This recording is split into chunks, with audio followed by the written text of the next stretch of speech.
¿Qué tal? ¿Cómo están? Muy buenas noches. Qué bueno volver a reencontrarnos después de esta visita fugaz a España. Pero bueno, la tan esperada reunión entre el presidente Biden y Vladimir Putin terminó de la misma forma que había comenzado, es decir, sin hostilidad, sin ninguna expectativa de acuerdos concretos y aunque cueste admitirlo, con una cierta superioridad en la cancha demostrada por el líder ruso, que ya se anotaba un tanto con la celebración de esta cumbre propuesta por Biden, mostrando la importancia de Rusia en el panorama mundial y quien además, a diferencia del presidente estadounidense, se atrevió a contestar las preguntas de los periodistas en una rueda de prensa a la que Biden no quiso asistir de forma conjunta y que por algunos analistas internacionales fue calificada como un signo de debilidad. Y es que durante 4 meses ambos intercambiaron duras retóricas y en esta reunión se esperaba algo más que palabras. Estamos de acuerdo que no iba a haber acciones muy concretas o sanciones, pero Biden estuvo criticando repetidamente a Putin por los ciberataques maliciosos de los hackers asentados en Rusia contra los intereses de Washington, por despreciar la democracia con el encarcelamiento del líder de la oposición rusa o incluso por interferir en las elecciones estadounidenses. Pero por su lado, Putin responder de forma sarcástica, incluso en un network americano como NBC, o a los periodistas de CNN en la rueda de prensa, asegurando que Estados Unidos no está en condiciones de dar lecciones de democracia a nadie, con el fantasma aún de un supuesto fraude electoral y los resultados de algunos estados aún cuestionados en las Cortes. O incluso, escuche bien, sacando a relucir la incursión al Capitolio el pasado 6 de enero, que a su juicio tampoco es la mejor demostración de derechos humanos o de justicia, comparando el encarcelamiento de quienes irrumpieron en el Capitolio frente a los que aún están en libertad tras haber incendiado y destruido varias ciudades americanas. Sin embargo, en este primer encuentro, que comenzó con expresiones muy corteses, con un intercambio de saludos ante las cámaras, cuando posaron con el presidente suizo Guy Parmelin, quien les dio la bienvenida a la cumbre y que terminó a menos de 2 horas y pico de haber comenzado. Los temas que estaban coreográficamente, nunca me sale esa palabra, bien pactados, no fueron más allá de ese mero baile sobre la mesa. El presidente ruso no exigió menores avances en el control de armas y el fin de las sanciones, ni tampoco exigió disculpas por haber sido tratado por Biden de asesino, porque la mayor victoria fue darle mundialmente el reconocimiento de estar sentados frente a frente. Para Biden tampoco hubo grandes beneficios, porque las negociaciones prometían ser ásperas y difíciles en temas como Ucrania, por el tema de Hunter Biden, o Bielorrusia, o los ciberataques masivos contra empresas estadounidenses como SolarWinds, Colonial Pipeline o GVS. Pero bueno, esto fue lo que ocurrió y hoy tenemos un panel de expertos que nos van a ayudar a entender un poquito más. Así comienza El Espejo.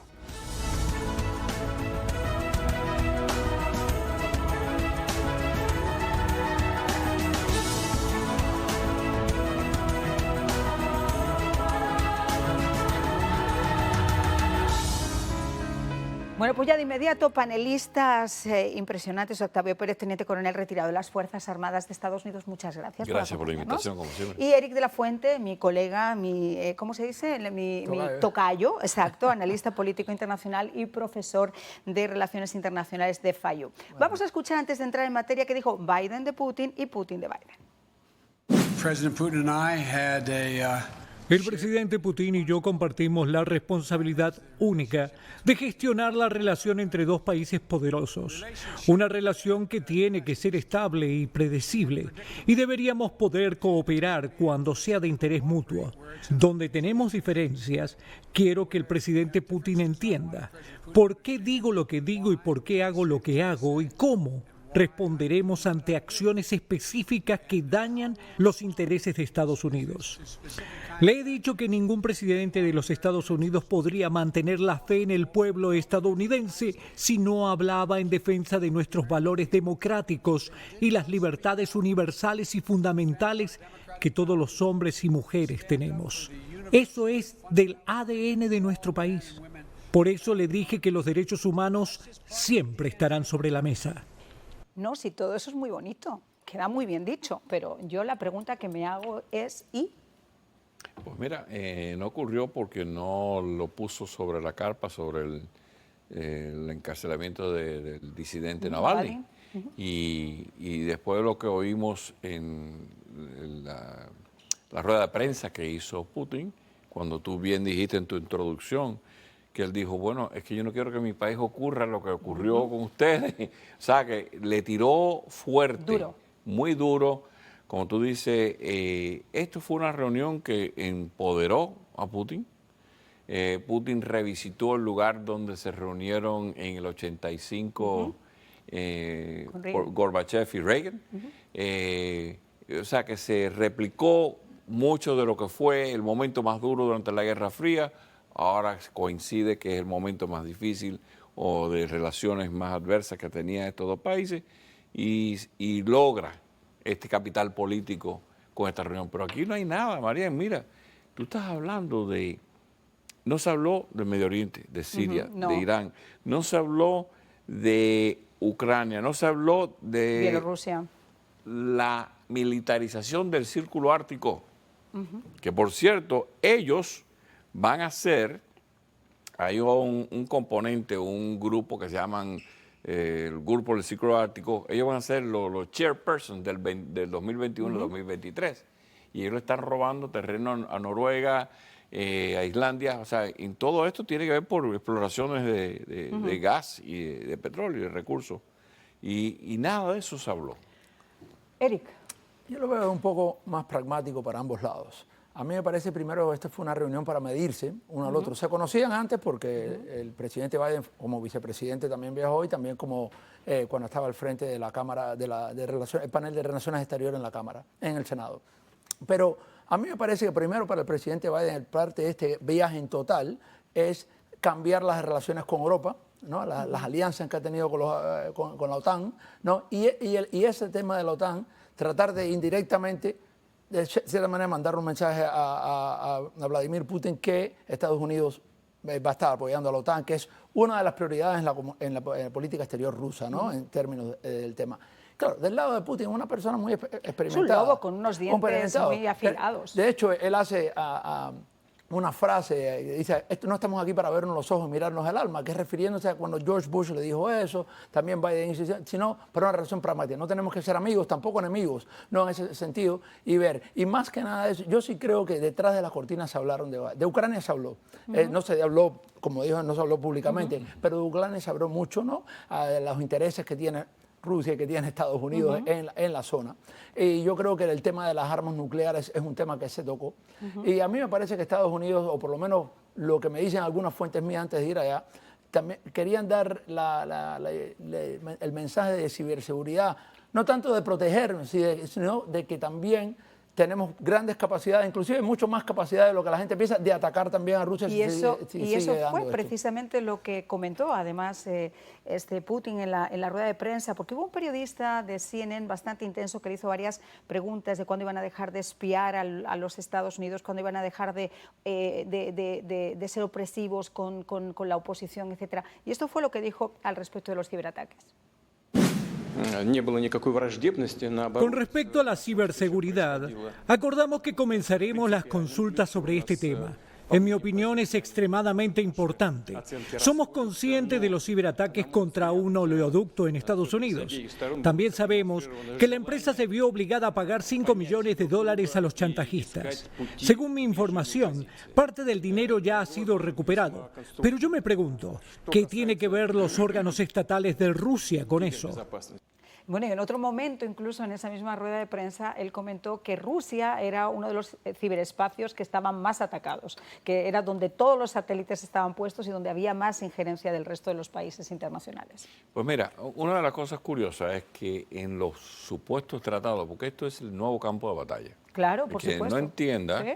Olvídate de los tanques, eso está desaparecido. El nuevo campo de batalla es el cibercrimen, la ciberguerra, del cual los Estados Unidos hizo un comando oficialmente hace más de 5 años, y Rusia per se ha violado los trataditos que se han hecho esto. Esto hay que sentarse, no Rusia, no los Estados Unidos, sino Rusia, China, Corea del Norte, Irán. Hay un sinnúmero de jugadores que tienen que traerse, que eso fue la diferencia entre esta presidencia y la anterior. Muchos de los tratados que Trump dijo, esto no sirve porque están obsoletos, al igual que el Tratado de las Armas.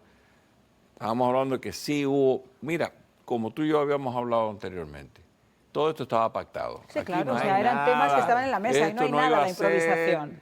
No, esto ya se sabía de lo que sí. Esto es un photo opportunity, vamos a restablecer, vuelven los embajadores, que ni dieron la fecha cuando vuelven los embajadores, que eso es otra cosa.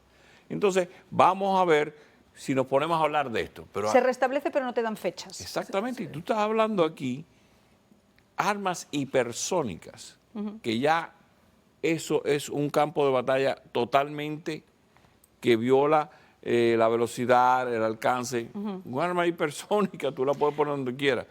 Y esas son las cosas que no están cubiertas en ningún tratado. Por eso Trump dijo, nada de esto sirve, borrón y cuenta nueva. ¿Y qué es lo que hizo él en febrero? Pospuso el Start Treaty por 5 años. O sea, que lo dejó. De aquí a 5 años, señores, esto hay que hacerlo ya. Yo creo que el tema de ciberseguridad es un tema, lo hablaba con los estudiantes, como decía, yo creo que es el tema más principal a nivel mundial. Yo creo que hoy es en día. este momento. Yo creo que en Rusia hay muchas personas muy capaces que trabajan para el gobierno, que trabajan para empresas... Piratas incluso, son delincuentes. Sí, y creo que obviamente el Estado ruso está involucrado, sin duda. Porque como están todos los estados también, vamos a tener claro. Pero el Estado ruso está involucrado, obviamente, ¿qué va a decir Putin?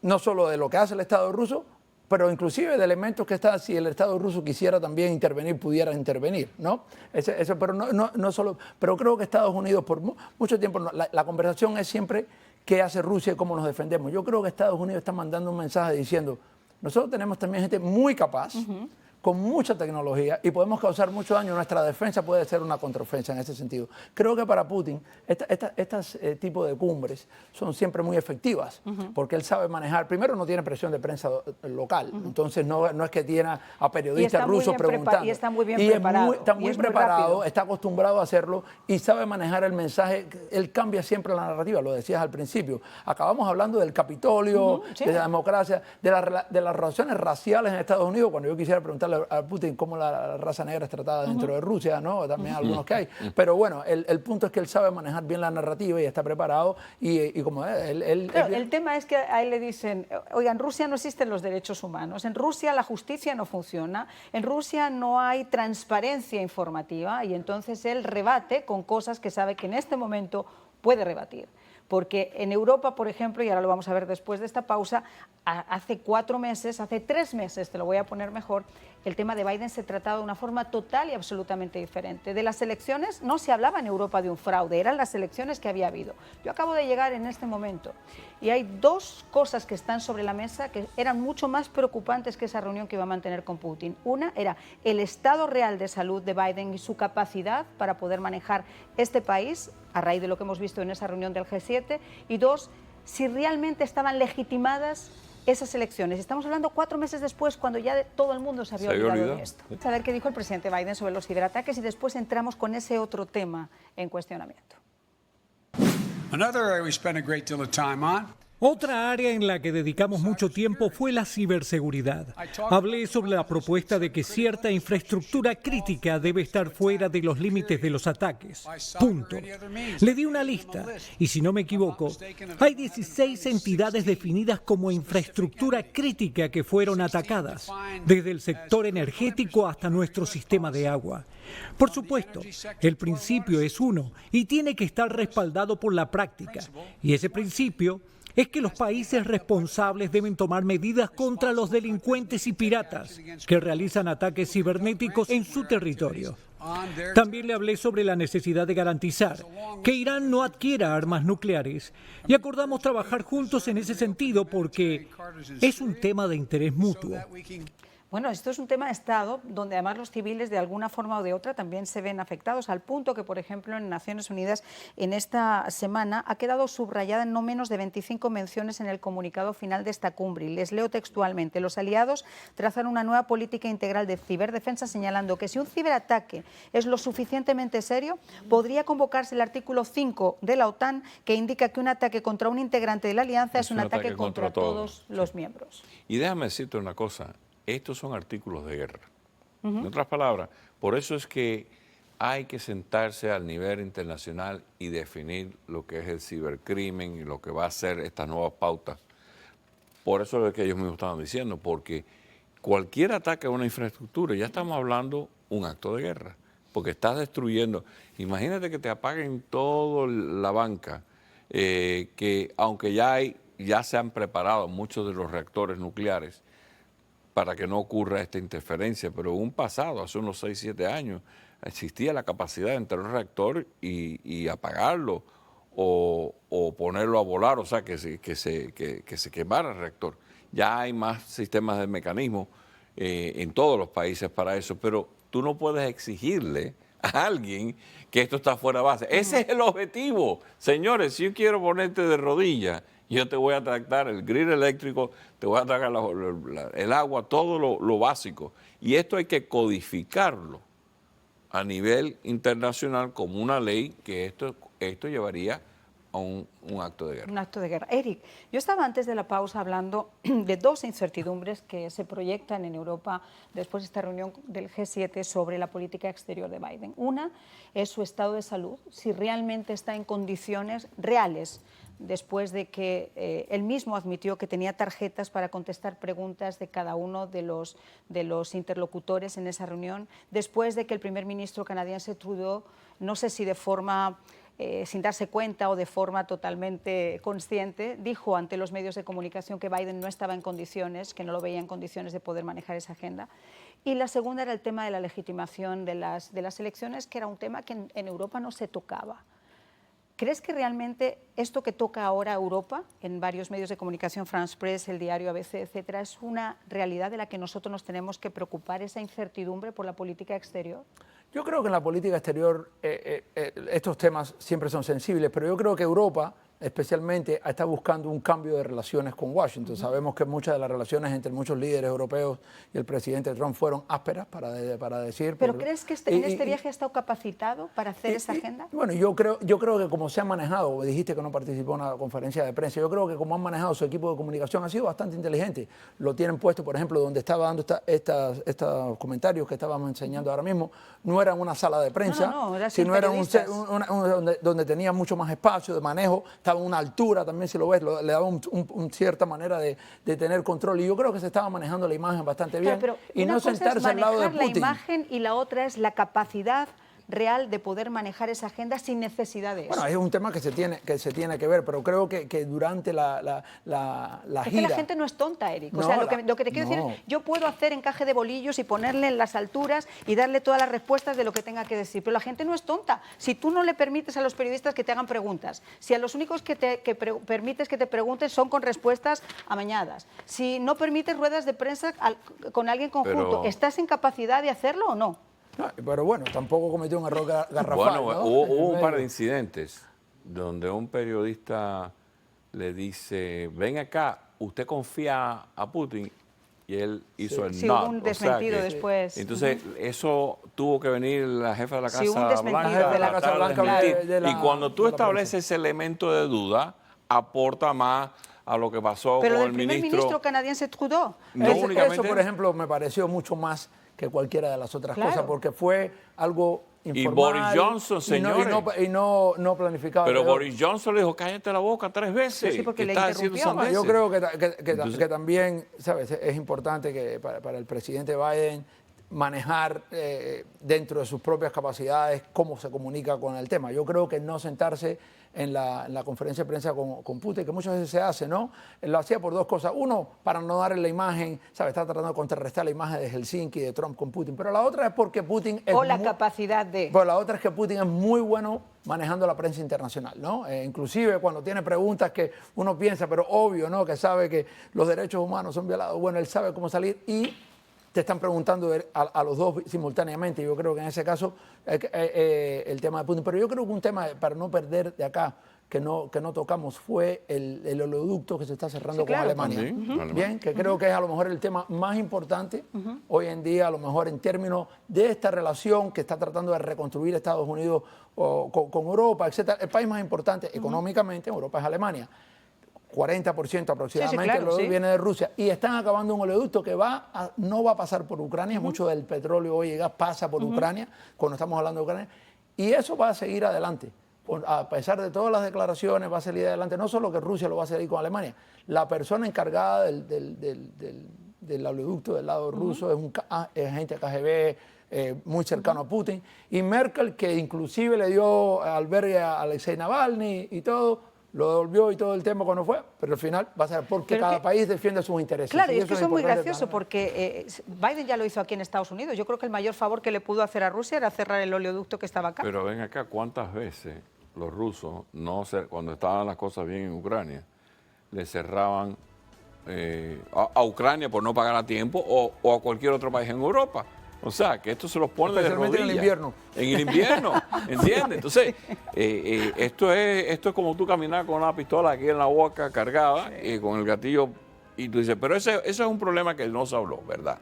Y eso, pero ya en febrero, marzo, ya él había permitido. Eso es como una cosa que ya se había permitido, no estuvo parte de la agenda, pero es una cosa que pudo haber sido un punto de confrontación. Dice, mira, te permití que hicieras eso, ahora tú dame algo.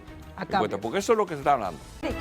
Bueno, para cerrar muy rápidamente, lo que vemos es que cada país defiende sus intereses y estas son relaciones pragmáticas. Creo que Putin sabe que sus intereses es mantener esa relación con Alemania para dividir en términos de la OTAN y Europa.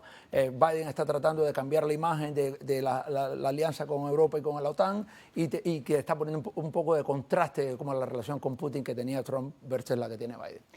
Octavio. Bueno, la OTAN si sigue pagando con el tiempo de Trump, no hay problema. Pero si ahora deja de pagar bajo esta administración, tenemos un problema. Ahora, esto sí. Tocó la tecla. Entiende, como tú mencionaste, el G7, esta reunión enseña a un Biden que no es capaz de tener una relación de 90 minutos. Fíjate que todo lo que se hizo, se pautó, fueron reuniones cortas para prevenir esos lapsos mentales.